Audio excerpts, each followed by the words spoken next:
From UFOs to psychic powers and government conspiracies, history is riddled with unexplained events. You can turn back now or learn the stuff they don't want you to know. A production of iHeartRadio.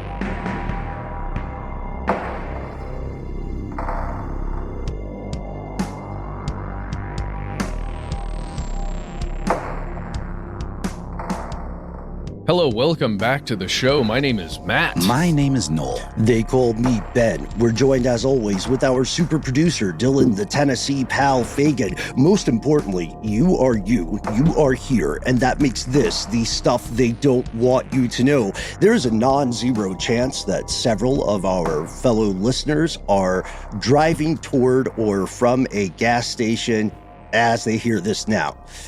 When's the last time you guys went to a gas station? Pretty recently, right? This morning. Yeah? I went to pick up a few odds and ends. I live in what they call a bit of a food desert. Mm-hmm. So sometimes I pop into the gas station for some donut sticks for a quick and easy brekkie for the kids. Because a gas station is not just a gassing station. It is a place to fuel up on everything you may need. And to convene. It's a meeting place. Yeah, it's a convenient place to convene. Yeah, if you're not from North America, folks, this may sound a little bit weird because in many other countries, as anyone who's traveled can assure you, your local gas or petrol station or filling station might be unremarkable. They might literally just sell gas, maybe some auto parts, offer a few light repair services. But check this out. Here in the wild culture of the United States, the humble gas station has evolved far beyond its original form, you know? You guys been to Buc-ee's? You know about Buc-ee's? Yeah. I think the hype killed it for me. Well, it'll do that. They do have a really great selection of beefed jerkies and also pretty good pulled pork sandwiches. And it's sort of like a mini, like to your point, Ben, it is the pinnacle of gas station culture, one could argue. It is like a Disneyland of gas stations. There's costumed mascots roaming the facilities. Yeah. It's like, I had this in here later too, but the best way we could describe Buc-ee's is to say it is like a gigantic gift shop for a theme park that doesn't yet exist, and it happens to have gas pumps outside. Yeah, for sure. A lot of gas pumps, too. A lot, insane number of gas pumps. And all of the merch is like seasonal and Buc-ee's themed, of course. And there are like people that are mega into it and like collect. I have a tie-dye full Buc-ee's swimsuit with a top and everything. Nice. Yeah. Well done. It's heavy stuff. I really like the thing you brought up there, Ben, about sometimes offering repair and parts. Do you guys remember, like when you were kids, seeing more gas stations that were car focused? They would do oil changes at the very least. And the garage. Little add-on piece, right? I feel like that doesn't exist anymore. Maybe in some areas, phased out. Maybe in like the Midwest, perhaps, or maybe like in some parts of like upstate New York and Jersey and things like that. I picture that, you know. Lots of rural areas will still have the service station, they would call it, in addition to the gas station. Look, here in the U.S., you are just an interstate away from these enormous hypermarkets like Buc-ee's or truck stops. Our pal Dylan and I were talking about this a little bit off air.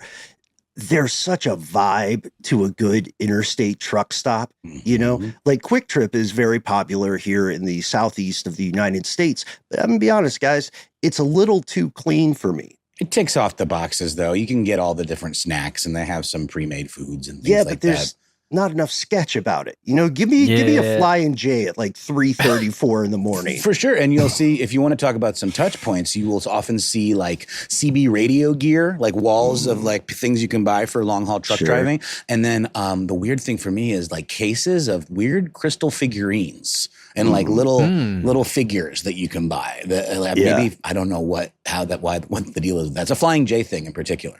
Yeah. And Delta 9. And Delta 9. And technically legal things like Kratom and trucker speed. Some gas stations feel like they're spaceships, right? And others are sketchier than a Matisse painting. So tonight we thought we would take a break from some of the really heavy stuff we've discussed recently and dive into the weird underground culture or world of gas stations and perhaps sniff out conspiracies along the way.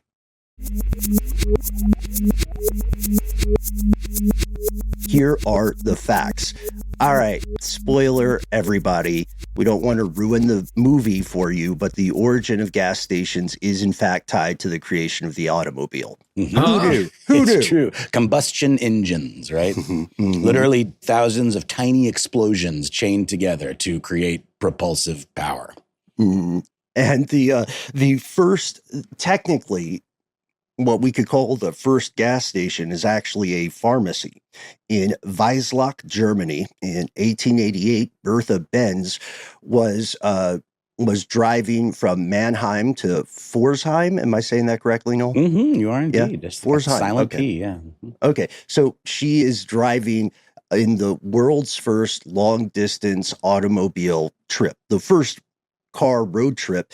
And the problem is that they have wildly, as Bush would say, misunderestimated the gas tank efficiency. So halfway through, these folks have to stop and try to find something that'll work as auto fuel. So in 1888, they happen by this local pharmacy, which you can still visit today, and they refill the tank. So technically, that's the first gas station. But then from there, they propagate. They spread in step with the auto, and thank you, Henry Ford, and so many others. It's similar to how you will see more and more electric vehicles and charging stations year over year today. These gas stations and cars, they start popping up in urban areas, right? Slowly replacing the wagon and the trolley and so on. And they expand outward as people start building newer, more reliable roads. Yeah, and it's another thing that just kind of develops in lockstep with infrastructure. Like as the roads are created, there's this network, this infrastructure of gas stations, and that being kind of the first to market, you've got decades, generations of kind of being in on the ground floor of that operation, which is why it's really hard for things like charging stations to kind of overtake that. Not to mention just gasoline car culture. It's not going anywhere. There's too much money at stake. There's too much investment in real estate. Oh, yeah. And we're going to bring something up towards the end of this episode. That's another one of these sketchy things about gas stations. But I think it's just important to point out here, Ben, you're talking about how as the automobile is going up in popularity and in, profitability for car makers, right? And there's just thousands and thousands of more cars being created every year. And more people are using them every day. More gas stations are popping up. There's this interesting 30-year period that exists, like when there's a lot of new gas stations, and then 30 years later, and then there's a thing that happens that we're going to talk about later, but it's specifically to do with how gasoline gets stored in these individual places, in these things called underground storage tanks. Yeah. You guys ever heard the old rip-off grift stories? This has happened multiple times. I definitely remember it in Tennessee. There were gas stations that would get closed down, and they had by that point evolved to have 3 grades of gas, right? And so somewhat, which is all based on octane. You can check out Car Stuff for more, but I have seen this before. It is not an urban legend. Several of those places, when they got closed down and cleaned up, turned out those 3 pumps were all sucking from the same tank. Oh yeah, that makes sense. Doesn't nice. Little sketchy, right? Oh, yeah, for sure. Oh, dude, this is really interesting. There's an IAMA on Reddit from like 16 years ago. And it's a gas station owner saying, "Hey, ask me anything. I own a gas station." And one person said, "Mid-grade is just regular gas and premium mixed together, isn't it? Isn't it?" And he responded, most places have a separate tank, one of these underground storage tanks for all 3 grades, and a 4th one if you got diesel, and maybe even a 5th one if you got a different type of gas, right? Like biodiesel or something. Or like a marina might have fuel for boats. Exactly. But in this case, in this gas station owner, he's saying that most places have that, but in his, there's basically it combines regular gasoline and the premium gasoline. Like a soda fountain. Yeah, at a 2/3 regular, 1/3 premium to get that 89 number, which is what mid-grade is. Yeah. Do people buy mid-grade? I would think you would either go for the low end or the high end. It depends on your vehicle. Okay. Fair. Right. Some manufacturers have specific recommendations, right? Okay. So it depends on how high the compression is, right? I don't know anything about it. Yeah, well, you got it. Look, gas station owners, even back when they still have the new car smell as an industry, they're providing an essential service. And even at that point, it was obvious to the owners that the gas did not make a ton of profit for the business. Even in recent years, if you look at gas prices, no matter how they fluctuate, in defense of the owners and operators, they're making a tiny bit of profit off of the gas. After all the costs they incur, it's something like a nickel to 15 cents profit per gallon, which does add up. But, I think it's all too easy for us to drive by and see a very high price point on gas and think these guys are rooking us. And sometimes they are. If they're buying interstate, they kind of are because they can't. I've always wondered too, like I worked at a gas station very briefly when I was younger, and they actually would look at the surrounding gas stations and change their prices accordingly, like visually, just doing it. I just always assumed there was some network of interconnectedness of all those prices, especially on the signs that have the, digital readouts or whatever. But no, I mean, maybe there isn't for some, but not the one I worked at. And the one I worked at was definitely Matisse level sketchy. Yeah. Well, just in that AMA thing, the guy describes how there is an internal system for the gas company, right? So that gas station, the owner of that gas station doesn't own the gas. That's the gas company. If it's a Mobil, Exxon, BP, QT, whatever. Right, if it's franchised, right? Or And each one of these companies have their own internal system that shows how much gas prices are and what people are charging. Well, like essentially you've got a threshold of what you're going to be charging for gas. Well, you should be charging for gas, or at least how much you're going to pay for the gas to get to your station, right? Right. Then as the gas station owner, as you're calculating that price, one of the things that this person said they take into account is what the competition looks like. Because as we know, generally there's not just one gas station around. And if that does occur where there's just one, it's like Ben and Noel are talking about on the interstate or something, like there's one in a place called Buckhead in Atlanta that is the only gas station on one of these primary roads, and their gas is always almost a full $1 more than any other gas if you just continue on that road for a couple of miles. Because where are you going to go? Yeah, and the gas station owners then therefore have a bottom, right? They have a floor of price they can hit. And then they have a little bit of a window of flexibility as to how far they can push the price higher for profit. And of course, they're going to go out of business if they fly too far. If they're too much of an Icarus out there on the price point. They have to keep up with the competition, maybe have just enough edge to be attractive, versus the one across the street or down the way, but you can't go ham on it. And that gas station you're talking about, Matt, is probably the closest example to a pure monopoly where they could just be like, well, I guess we named the price, but only past a certain point of reason, I would say.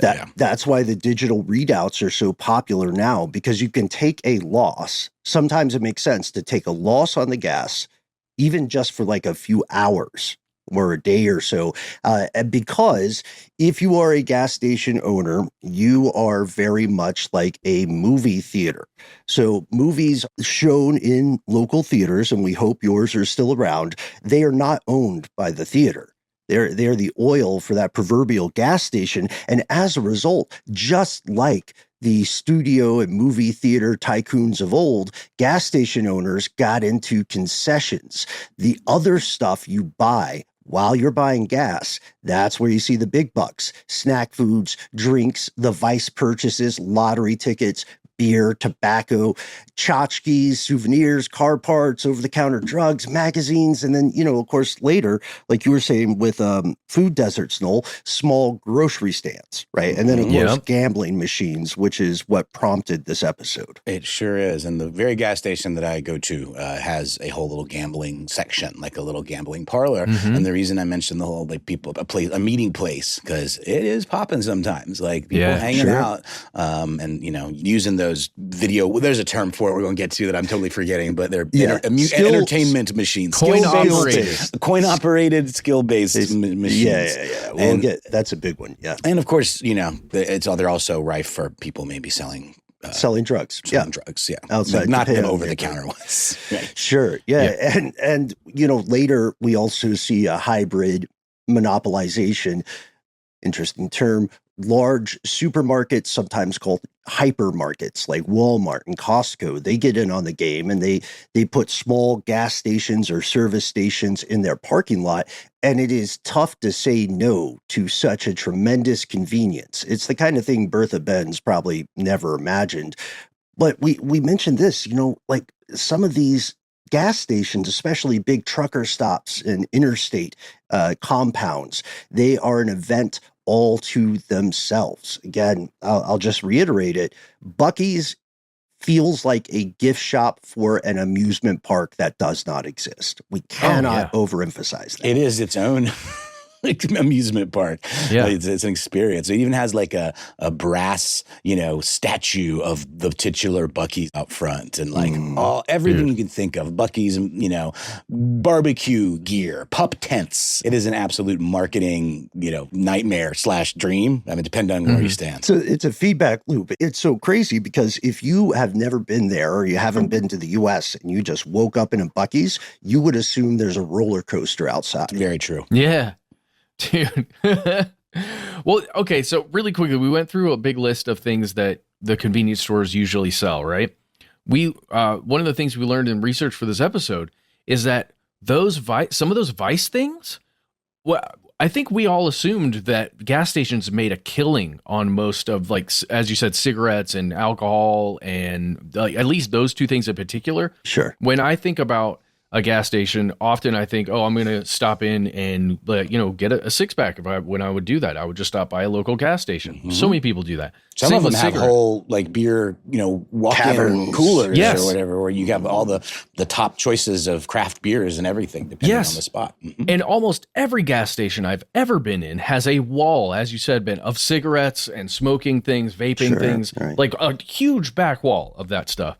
Yeah. What we didn't realize is that those things often are not one of the main things these gas stations make money on, because the prices of those things are so closely regulated often, not in every state, but in most states, the maximum amount you can charge for those things is capped. And then they've got specific like rubrics for how you can sell those things. Tax regimes and so on. Yeah. And this the state-by-state thing is something that's going to be very important for this exploration. You might be wondering how many gas stations there are in total across the United States. If so, we gotcha. As of November 2024, there were an estimated 147,000 all told. However, that number fluctuates a lot.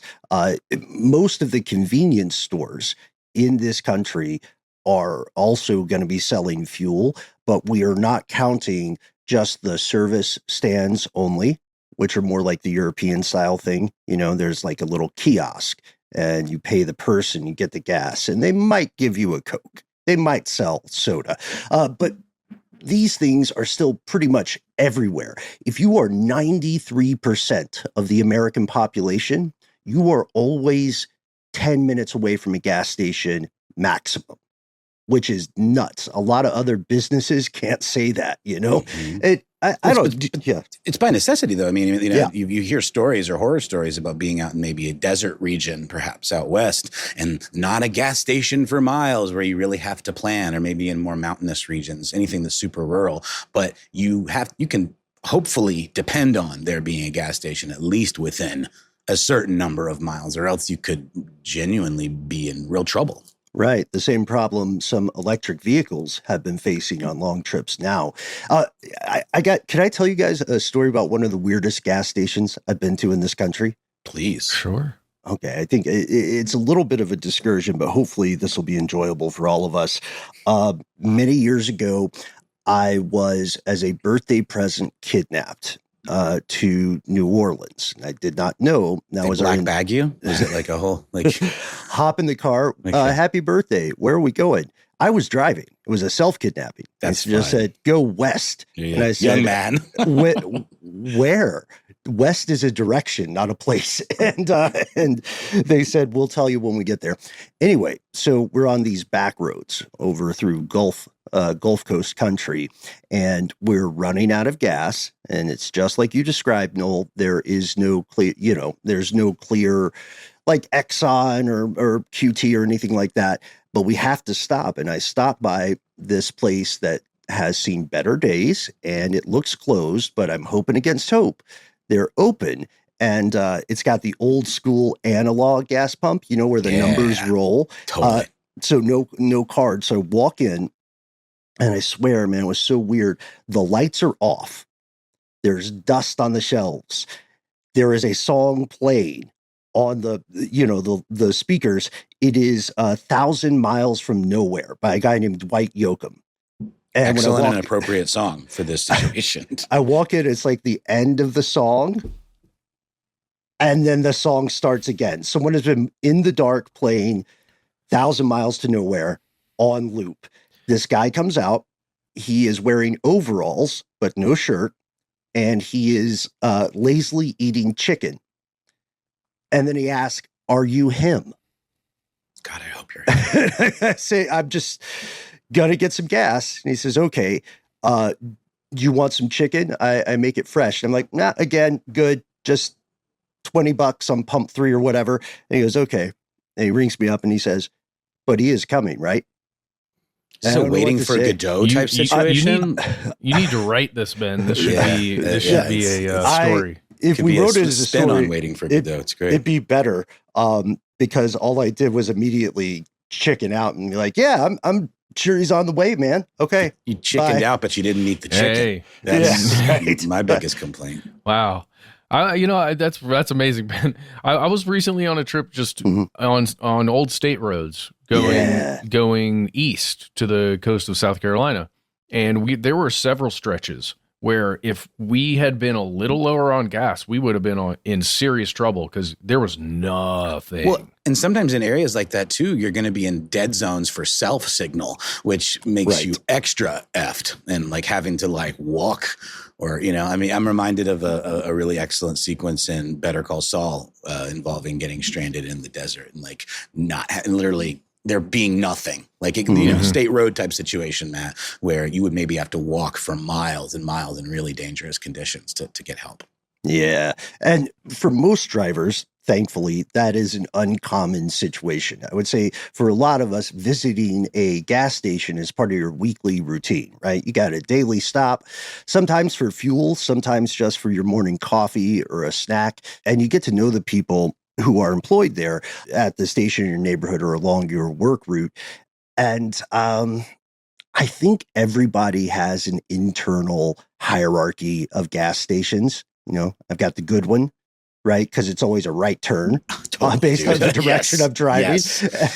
There's the bad one. What are those guys always doing? Standing outside. I think we always rate these things in this hierarchy of cleanliness, affordability, and above all, location. We talked about this, but that's the primary reason gas station owners put so much effort into getting the right real estate. If you're on that interstate exit, you make a ton of money from a constant flow of traffic. And every time someone gets out of the car, you have a good chance of getting them to buy other stuff too. Dude, oh my God. Think about how revolutionary the 7-Eleven Slurpee was, guys. As far as a profit center for a gas station. So then the slushy or whatever it is that popped up at all gas stations, just a little bit of ice, a little bit of food coloring. Yeah. But just I'm just sorry. I was just thinking about those profit margins. The investments in the machine, and then everything else is like absolute pure profit. More well, and if you're in the right location and you've got this new thing that the kids love that parents are going in there to get. Oh my God, such a brilliant move. It's true. That's why Buc-ee's took it to the next level and said, let's make a mascot, let's, like Wu-Tang, Buc-ee's is for the children. Get your dad to spend some money, And Did you guys listen to that RZA episode of Smartless yet? You really, you have to. It's so great. I like RZA. There's the most amazing video of RZA, like doing a video for Guitar Center where he's like building a beat on the fly, like on this like beat machine thing. And it's the worst beat ever. It's just all crash cymbals and he's just bopping to it. Like it's the best. I love RZA. I love Wu-Tang Clan, but this video is classic. It's so good. You'll have to check it out. He's a man of tremendous wit. He's very sharp. So I suspect he may have purposely made it. It's maybe possible, but it's unclear. But I'm with you, Ben. I'm with you. Yeah. I mean, it's we haven't seen the finished product, but look, if you are having a normal day or night at a gas station, unless something goes awry, like you get a breakdown, a flat tire, or a bathroom emergency, you're not going to spend a lot of time in that store. And that's what we're dwelling on tonight, because as we're about to see, the more time you spend at the average filling station, the closer you look, the more apparent it is that there's some stuff they don't want you to know. So we're going to pause for a word from our sponsors, and then we'll get weird with it.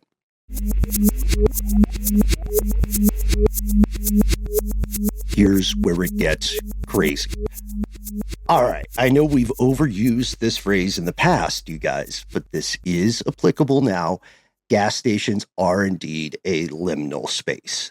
They're an oasis in the desert of the interstate. It's very true. Or really anywhere. You go into a gas station convenience store, and isn't there just kind of a vibe?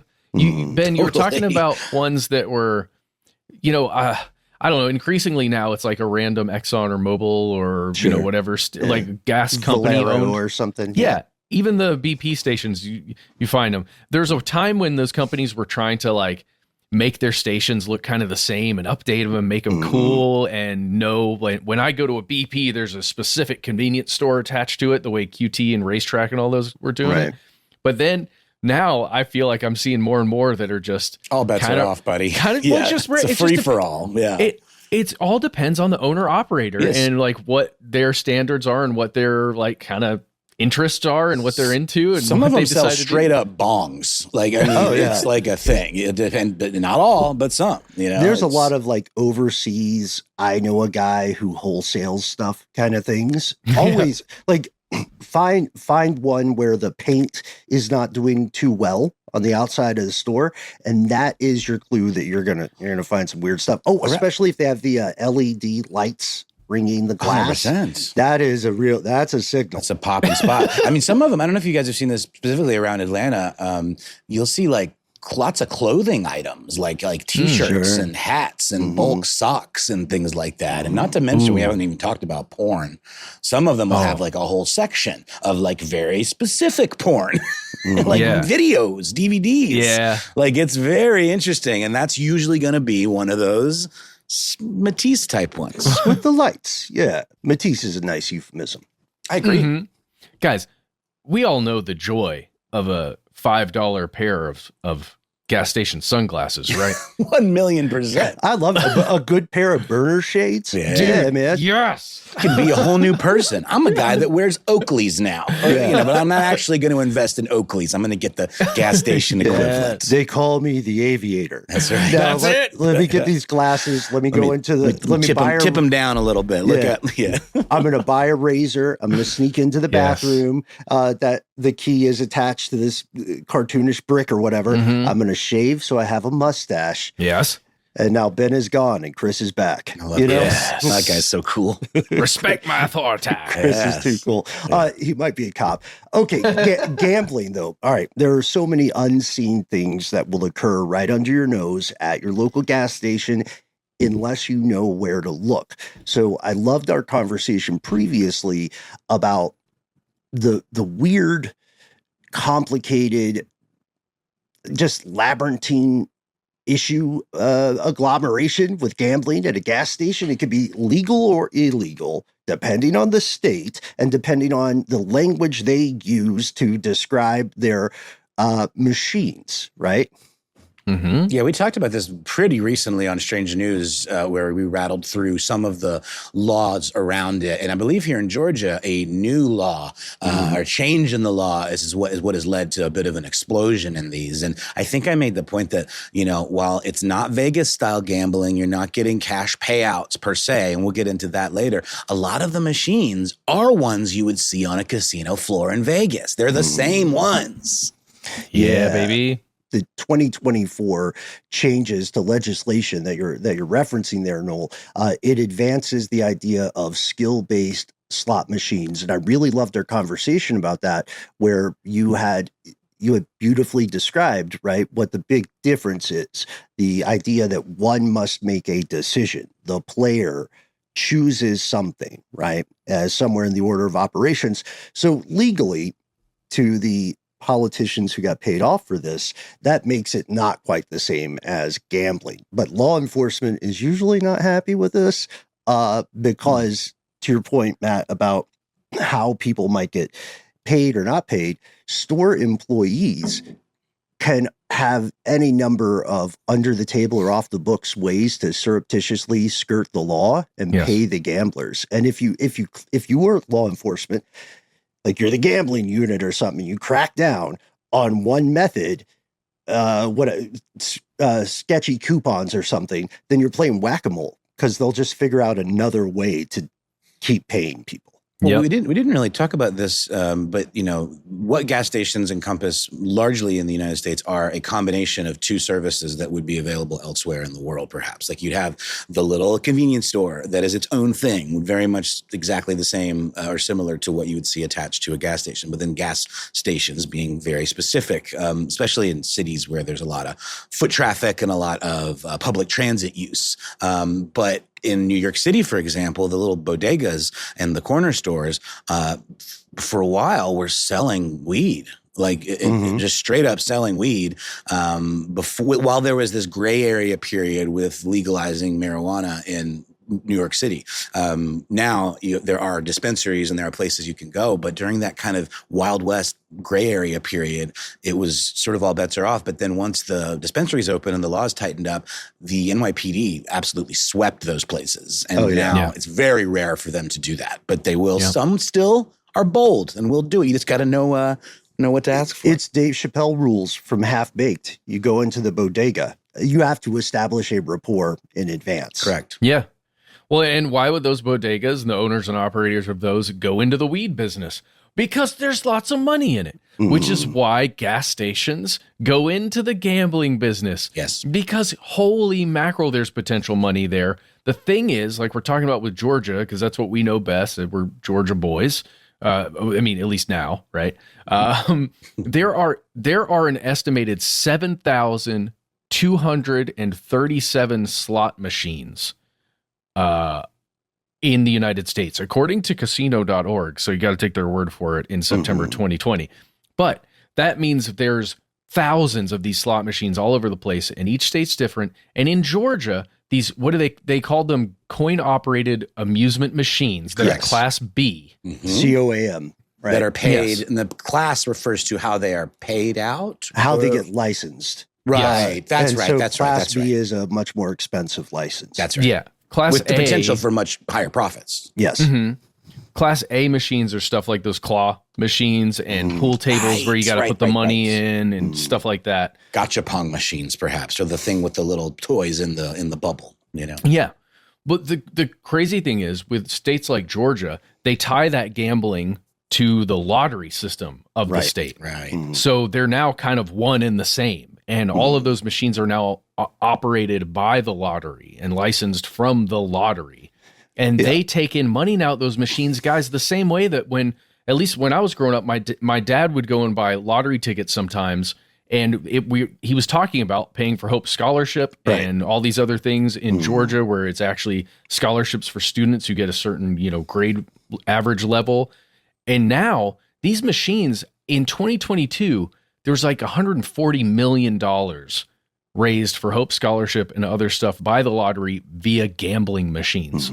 And that's after everybody gets their cut. You Yes. know what I mean? It's a big pizza. Isn't that interesting though? How like the fact that it's tied to education and the Hope Scholarship is a way to make people kind of hold their nose about the sort of not great aspects of it and the potential for people becoming addicted to. I mean, you see it when you go to some of these gas stations. People just like dropping mad money on tons of lottery tickets and like writing in all their numbers, and it's like you hate to see it in a way because it's like the chances are so near zero. You know, people are going to do what they want, right? So this is a way to turn the sword of gambling addiction into the plowshare of education. That's right. That's a great way of putting it. Thanks, man. We know also, to your point, Noel, it goes past the dicey, hair-splitting legalese of electronic gambling machines in the front of the store. If you make the right connections, you can go to a full-on illegal gambling ring. We've seen it here. I'm not going to name specifics, but a lot of interesting stuff can happen behind that door marked employees only. Like a card game, right? Yeah. You come in to you know the right guy, you do the right dap. Yeah, maybe, would it be cool if they had a code phrase and you're like, I would like to see the Sprite tea. Right this way, sir. Or you just whisper, Fidelio. Yeah. And then they might also be sports betting as well. Also true. Oh, yeah. Yeah. Well, hey, and if you find yourself in the state of Georgia, the Georgia Bureau of Investigation, Investigative Division, Commercial Gambling Unit wants you to know that if you find something like that and you're feeling like a narc, they've got a whole system that you can anonymously snitch. I saw a fascinating thing recently. It was a picture of a sign about gambling addiction, and it said something like, "Oh, watch out! 20% of gamblers will end up bankrupt." And immediately I thought, I think someone with a gambling problem would take those odds. Wrote that statement. They meant it as a positive thing. Yeah. They're trying to trick the probation office. All right.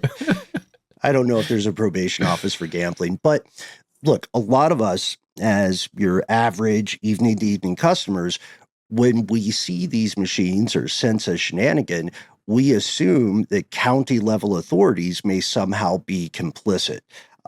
Which can happen, especially in rural areas. Greasing the wheels, right? To, as you said, hold their nose or look the other way. But there's a lot more to crime in gas stations than gambling and petty bribery. Gas stations and convenience stores are the 7th and 4th most common locations for violent crime in the country. And that's because they are private property, but they are considered a public space. You will inevitably see someone you don't know at a gas station, and some of those strangers may have bad intentions. You're just more likely to run into that situation there. Yeah. And as we mentioned before on one of these episodes where we talked about this, guys, a lot of the gas stations now, particularly QT I've seen, they have those signs posted up that it's a safe space, right? Or safe place to go if you are ever in trouble or if you're finding yourself in a kidnapping or human trafficking situation. There are ways within that station to alert authorities and the people running the gas station that you need help, which is pretty cool. Even just small non-trafficking situations, like you're attempting to sell something on Facebook Marketplace or online somehow, like Craigslist back in the day, and so there are known grifts where someone will say, hey, I want to buy a thing, and then meet me here. And then they attempt to rob you or do something worse. So those spaces that you're describing there, Matt, can also just be a safe place to trade. Depending on what you're doing, we should also mention that a lot of local police departments provide the same service. Don't meet someone that you don't know in a place that you don't trust. There you go. Easy. I guess. Yeah, I heard. I was thinking through that sentence as we reached the end. I was like, it's easy to say. It's tougher to do. Yeah. But also, a lot of these gas stations are open 24 hours a day. They're right next to the veins and arteries of transit. So if you are a would-be robber, you can wait until the hours are slow. You can even surveil a bit. If you're clever, you can commit a crime, and then you can be in the wind. before the police can respond. Well, I mean, it's I think it's no accident that, like, in general, and maybe it's different in New Orleans, but gas stations don't sell hard liquor. Like, you know what I mean? Like, they just sell, yeah. It depends on the state, right? Yeah. But most of them, at least in Georgia, all of them that I've seen in Georgia, don't. I guess I just mean that, like, it's almost like it's just an understanding that would almost potentially increase the chances of violence or the chances for difficulty in a place that's already a target for that kind of stuff. I just they wonder. sell little.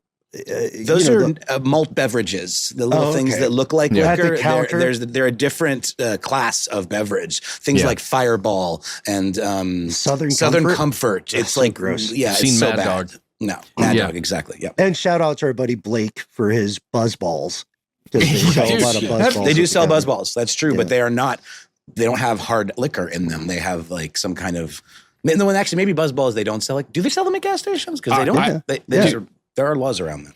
I saw something, you guys, at a Kroger in the place where I was in South Carolina. It was a buzz ball, but it was like a 3-liter buzz ball. It was like a magic buzz ball. It looked like a buzz ball, but it was huge. Wow. That's a buzz orb. Yeah, exactly. You can summon it.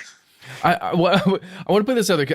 I think selling liquor like that when it's closed, like it would be in a paper bag or something when you sell it, I don't think that's the same as selling, whiskey that you come in and enjoy a whiskey on premises and then leave. I think that's maybe the difference. But no, liquor stores are like here. They often call them package stores, which is, I think there's laws around that too. Yeah. You do have to dispense it in a paper bag, and you are not allowed to consume it on the premises, even at That's liquor what stores. I mean, though. But if it was like a bar situation at the gas station, that would be like increasing the potential violence thing because of imbibing people in that, being on site. Yeah, these are all kind of legal loopholes in a lot of ways. Yeah, and liquor stores also have a very powerful monopoly. That's right. So that's a huge part of why some of these laws exist, right? I love this point about loopholes and legalese, because we say, a gas station cannot sell hard liquor.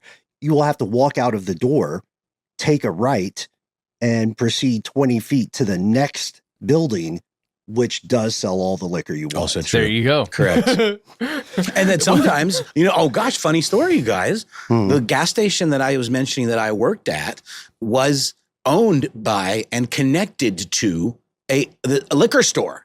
It was called the Liquor Locker. I'll never forget that. It's the funniest name. But the same folks owned both, and they weren't separate entities, but they were literally right next to one another. Wow. Just like you were saying, Ben. A little more. No doubt. No, this is the perfect example. That's so funny. Is it still open? Yes, it is in Augusta, Georgia. Go? Sure. It was not a great. I did not leave on good terms. Take us in there and be like, I used to be the king. I was just like, F this. It sucked, dude. I worked behind the counter in the gas station part. I was like 16. It was one of my very first jobs. Punishing gig. Just to switch gears back to thinking about crime specifically at a gas station. Yeah. Have you guys ever? I don't know. I don't want to be weird about this. Robbed a gas station? Felt threatened at a gas station. Well, okay, yes, I've had a couple of not Certainly threatened necessarily, but just seeing. Well, I've seen stuff that I just don't understand. It's behaviors I don't understand. You saw beneath the skin. Yeah, and it has to do with people who are generally hanging out around the outside of a gas station. Illness involved a lot of times, for sure. Well, in this case, okay, so it's a specific place that you guys kind of know on that Buford Highway corridor, where there's a gas station in between two major roads. So imagine like a V, two major roads going out, and there's a gas station in between those two roads. And I just noticed when I would go there are people always, not the same people, but just hanging out, kind of just waiting for stuff. There's a group. Yeah. Yes. And I just wonder, it's not like a Home Depot situation where you might find a group of people waiting for work or something like that. Sure. I never saw that interaction. It just felt weird to me, like they're watching or waiting for something. Well, it might be posted up to sling narcotics. I mean, yeah. Well, that's what I think, but I never want to assume that, right? Right. But they also might be, it might be a situation, especially here in the South, but in a lot of places in the U.S., it might be a situation where that's just the free hangout spot. 100%. You live in the neighborhood, you walk Yes. over there, because there are very few places in this country right now where you don't have to pay to exist in that space. Like the library, the liminal spaces in front of a gas station or a business. That, not for nothing, do people kick it at the barber shop all day? You know what I mean? A haircut doesn't take that long. It's true. You just don't want to have to like pay to go somewhere else. Yeah. In parks and things like that. That makes sense. It was always weird when you see interactions with cars where you're like, okay, why are they going to that car? I don't know. So what we're describing here is an excellent segue, is something I've been kind of thinking about as Invisible America. To our earlier episode on train hopping, there are subcultures, underground cultures associated with truck stops especially, but a lot of gas stations. And if you look at these places, if you spend more time than you would normally spend, you will, like you said, Matt, you'll start to notice things that could otherwise slip past your radar. Trucking stations in particular have garnered a reputation as places where you can buy illegal or gray market drugs, your kratom and whatnot. They're also going to be, depending on the size, they can become like small towns or villages of their own, a place where you can sleep in your truck. There's a restaurant, there's showering facilities. There might be an actual hotel or motel. And this means that a lot of people who are off the grid can move through these environments and communicate. Local law enforcement and federal law enforcement often has to investigate trucking routes and trucking stations as stop-offs on human trafficking operations. Yeah, you got the term here that a classic old school term for truck stop sex workers, which I think is kind of it's a little gross, but it very much was used a lot. This idea of lot lizards, which I've always rubbed me the wrong way. But this is this notion of sort of lower tier, let's just say, sex workers that hang out at truck stops, and there's often associations with methamphetamines and other stimulants and things like that as well. Yeah, drug addiction struggles. Victims of trafficking may be forced into it by an abusive pimp. Often, unfortunately, these sex workers are not treated well by law enforcement nor by store employees. They're seen as a nuisance, though some might say a necessary evil, which we don't agree with. And as a result, it can be very difficult for these people to get the help and support they need to leave that life. But trafficking, not restricted to illegal sex workers, investigators have repeatedly over the years here in the United States found gas station and convenience store owners conducting forced labor or purposely hiring and then blackmailing undocumented people. Yeah. It gets dirty real quick. And this isn't even touching on the conspiracy theories. Do we want to pause for a word from our sponsor and just explore like one or two of those? Oh, we must. Yes, sir. And we have returned. All right. Aside from the crime, those are all real conspiracies. Gas stations are also a great place for wackadoo conspiracy theories. You know what I mean? Have you guys ever seen like weird flyers at a gas station or weird stickers at a gas pump? Yeah. I remember hearing something about specific items being left on the top of pumps or something as like a signal. Like if you pick up the thing, you are sending the signal to somebody who's watching the gas pump, and now they think you're the person that they're meant to do some deal with. I don't know. It's just ridiculous. Are you him? There you go. There you go. It sounds like conspiracy theory to me because I've never actually seen it in action, but you'll find people writing about it on social media. Interesting. Yeah, I could see that working as a tactic, but I wonder what it's for. What do we know? What they would leave? Is it something that would make sense there, like something that's a knick-knack, not of high value, like a cigarette lighter or something? It was definitely a knick-knack, paddywhack situation. I'm just not sure what. Okay. Because I feel like if you left a wallet there, that would defeat the purpose. It's like something that it would appear somebody just accidentally left it behind. Like a pack of gum. It was something that you wouldn't want to take. Does that make sense? You wouldn't look at it and go, "Oh, that I could use that." Okay, so like a open, halfway used pack of gum. Sure, right? Sure. Because I've seen that kind of stuff and thought, who has to clean that up? Because I don't know anybody. We don't personally know anybody who is enough of a skinflint to see a halfway used pack of gum and go, "Oh yeah, more Trident for me, baby. Let me at it. Let me at it. Let me at this used pack of gum." All right. So part of the reason these things are so prevalent in the world of gas stations, these conspiracy theories, these subcultures, the conspiracy theories in particular occur because gas is an unavoidable expense for so many people in this country, and gas prices can fluctuate due to all kinds of things that you cannot predict, right? And that you cannot immediately mitigate. Higher gas prices have huge consequences for individuals, industries, businesses, and whenever something like this goes sideways, people immediately want an explanation. Why is this $6? It was $4 last month. I blame the president. Exactly.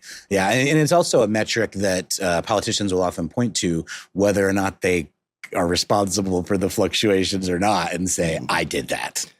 Right. Exactly. We saw those stickers too, especially here in the South. One of the most popular gas price conspiracies recently argued that the surging gas prices in 2022 were not due to Russia's invasion of Ukraine, nor to pandemic supply issues, but this was their pitch. They said, this is a purposeful scheme by the Biden administration.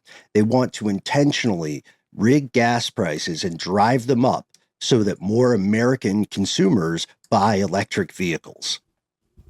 Super non-complicated, right? No way it could go wrong. One of the memes said $6 a gallon for gas is how you get people to buy electric cars. What do you think? Maybe. I don't know, man. I don't think they want. Yeah, nobody want. I mean, people in power don't want you to buy electric cars. It's too much in the oil and gas lobby. Not to mention that, like, I mean, it seems like still electric cars feel like a bit of an afterthought for most manufacturers. Do you remember the time there was a gas shortage across all of Georgia? Yeah, and historically in the 70s too, there were like gas lines, people waiting in line to all that, of course. Gas rationing and so on. Well, it was years and years ago, and I can't remember when. I have a specific memory of going to band rehearsal it was like 45 minutes away. And when I was down there, by the time I was heading back and needed to fuel up, there was like some gas shortage going on. And it was like $5 a gallon or $4 a gallon or something like that, which was crazy at the time. And then it was those gas lines. It was the first time I ever experienced something like that. I wonder if supply really, I don't know. I just wonder if supply really is the thing. And as that one gas station owner said in that IAMA, like, you just calculate how much it costs at the pump, depending on how much a barrel of oil costs. And that's it. Yeah, we know that there are a lot of opportunities, right, to put your thumb on the scale here. And so that's why this kind of conspiracy theory would arise. The gas shortages have been real. They've occurred in the past. They will occur again. But this theory in particular, it kind of ignores that there are already established ways to push EV or push manufacturers and consumers, tax credits, legislation, incentives. And if you brought that up at this time, you would be called foolish. There's no proof that anything like this has happened in the US, but thousands of people spread that story because it explained the chaos. And at the same time, it confirmed pre-existing distrust, right? Yeah. It gave us a face and a villain, and people love a face and a villain. A system is a little bit more difficult to explain and get mad at. Yeah. Oh, for sure. Did you guys hear the conspiracies about watering down the gas and or just putting other stuff besides ethanol into the gas. Yeah, for sure. I didn't realize those were fueled by actual things that occur every year. And most of it is from water leaching into the actual underground fuel tanks, the storage tanks. Interesting. And like there was, I think it was this year or last year. It was this year in Georgia. There was a gas station that was found to have about 20% water in their gas. That's terrible. Yeah. Well, so how does that affect your vehicle? I mean, it's probably just bad for it, right? Oh, bad. It's no good. Yeah. But I just mean like it'll still go, but then it'll be causing long-term damage potentially, right? Theoretically, it'll go for a little bit while your engine is burning off the actual, fuel and stuff, at least somewhat, but then it will break down. Okay. And that didn't happen just in one place. There's a specific Marathon gas station in Macon, I think, that happened in late March of this year. Just 20% water in the fuel tank in the bottom, which leads me to this other big thing that we have kind of talked about before on other episodes, I think, where we talked about dark waters and we talked about forever chemicals contaminating water. I think we also brought up a little bit, at least, this concept of gas stations and the underground fuel tanks leaching gas or just spilling gas out into the water table. Right. I didn't realize how big of a thing that is, you guys. It certainly would require lots of maintenance to be operating correctly. And I imagine over time, the way like pipes can corrode, that you'd start to see little holes and things developing perhaps. Yeah. It's also out of sight, out of mind. Exactly. So the maintenance can be difficult to execute proactively. Yeah. Right?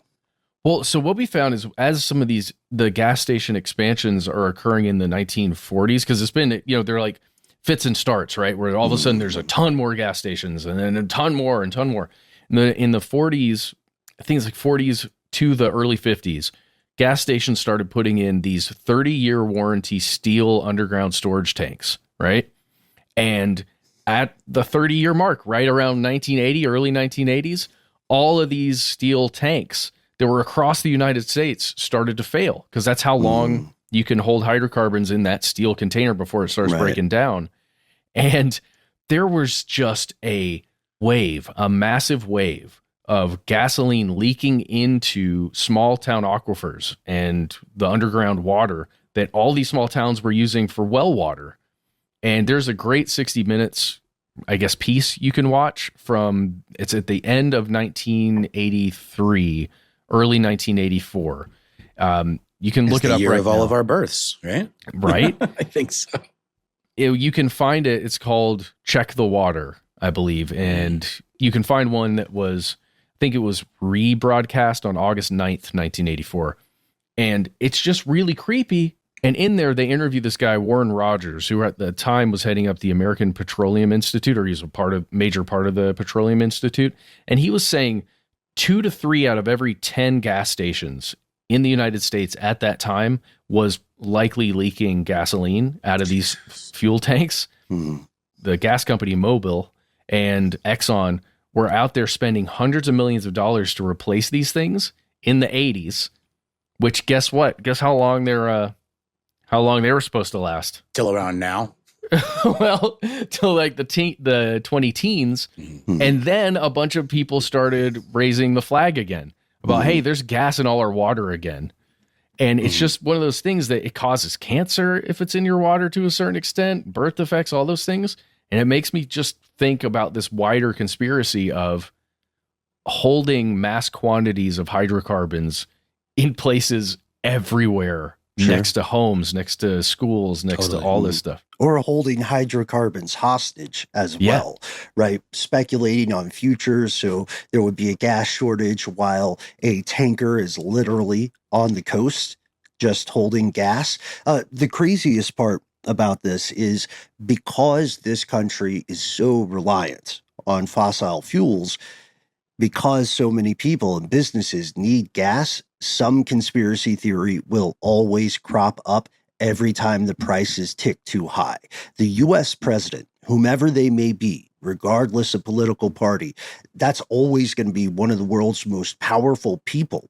But even though they have such power and status across the planet, Every president post-automobile lives in eternal fear of the price at the pump. It is one of the biggest motivations for U.S. voters, and it's going to be that way far into the future. There's a lot of like geopolitics that impact your local Flying J or Stuckey's. Yep. I'm just mentioning different names now. Sheets. Well, yeah. Stuckey's. Remember Stuckey's, y'all? I loved Stuckey's. Yeah. Well, and just tchotchkes. Think about how powerful these gas companies are.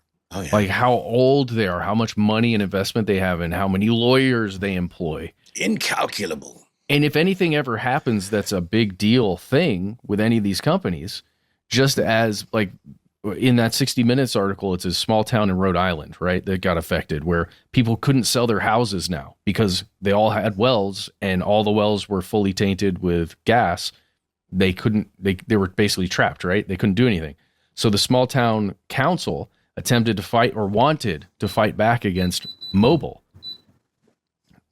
The council decided not to take any action because after they did some investigating, this is a quote from the guy who was leading the town council at the time. Quote, "An oil company the size of Mobil has resources to successfully counteract anything we might put up. So we just decided not to take action." Isn't that crazy? Yeah. And the only reason anything happened is because we had something called the EPA that could take action. And now we're dismantling that sucker. So whatever. So, I mean, yeah, we know how disturbing all of this sounds, folks, especially if you're hearing this at night and you're about to stop by an unfamiliar gas station. So we want to take a moment to note we are not casting aspersion on gas station employees or owners or law enforcement.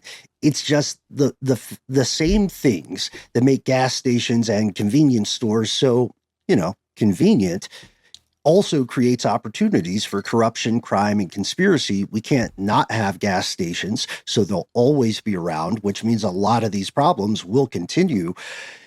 And gas station employees, as we've established, are underpaid, have to put up with some crazy stuff. Maybe this is where we end it. Ooh, I would add, from everything that I've read and I understand, Buc-ee's is a great place to work, and they pay a really good wage, and they have good benefits and opportunities. I'm not shilling for Buc-ee's, but I have read some things that were kind of interesting in terms of the way they treat their employees. So there are alternatives, I guess, to what you're talking about as well, Ben.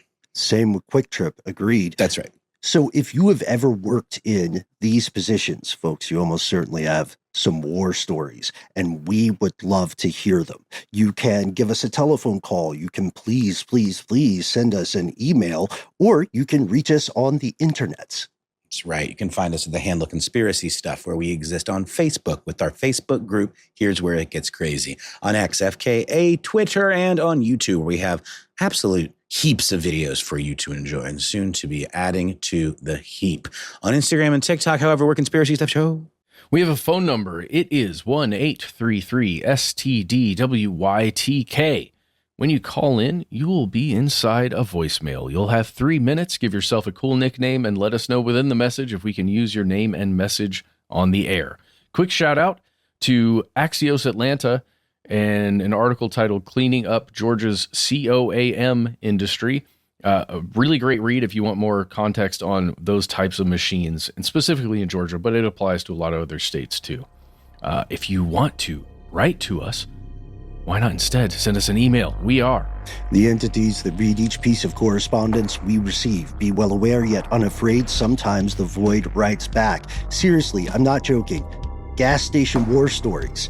We want to hear them, right? Whether you are a consumer or an employee. What are the weirdest things you have seen at a gas station? Tell us. All you have to do is walk a little further out into the dark. Conspiracy@iHeartRadio.com.